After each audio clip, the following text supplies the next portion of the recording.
We are in a vehicle. That vehicle is the body. So we can use a crude analogy to say that the body is a car. So here we are driving our car down the road, and before us we have this great windshield where we can see everything that's ahead. But the problem is we often focus on what's on that small rear view mirror that has already happened, it has already occurred. And when we have this ample vision in front of us, so we have to take our focus away from that small rear view mirror and look at what's ahead, what's awaiting us. And that's what prayer does. Prayer opens up this windshield of opportunities ahead of us. When we stop looking at what happened, how things happened, what caused them to be what they are, when we focus on what's to be and what can be, things change for us.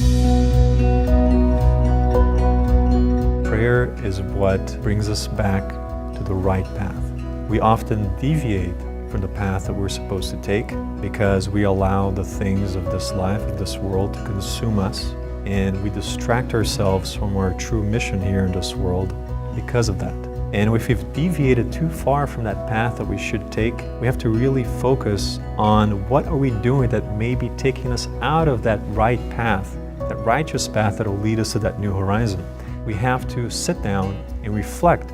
We have to be at silence with ourselves and listen to the language of God, because the language of God is complete and total silence, the inner silence, because oftentimes we are lost in an ocean of our own thoughts, and so we lose our way. We are unable to navigate through our own life because we're drowning in so many different thoughts. So what we have to do is we have to silence these thoughts, and in doing so we're able to connect. It is more or less like a radio transmitter.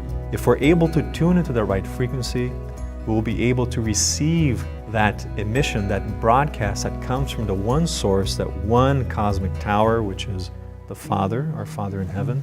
And if we allow that frequency to penetrate deep within as the radio transmitters that we are, and we tune into that right radio station, we will feel at peace and ask for guidance. What should I do in this situation? Life is a funny way of showing us exactly what we need to do. And when we pray and we close our eyes and we say sincerely from the heart, "Dear Lord, please help me," or your guardian angel, or even Jesus Christ, whomever you may believe in, it doesn't have to be overlong, it doesn't have to be beautiful, so we have to be able to just close our eyes and say thanks. Thanks for the things that we've been granted in this life, because everything is a blessing.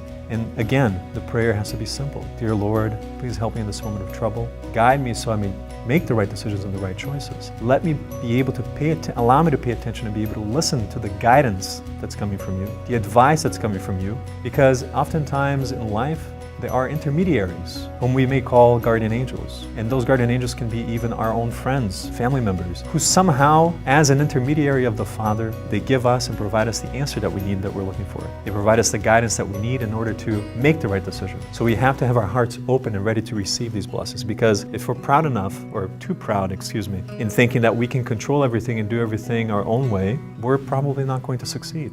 And we have to do what Mother Teresa said in an interview when somebody asked her, "How do you pray? How do you talk to God?" And she said, "Well, I don't talk, I just listen." And then they asked, "Well, what does God say to you?" And then she says, "Well, God doesn't say anything, He just listens." And this is the example that we need to follow. Do the same thing. Sit there and listen.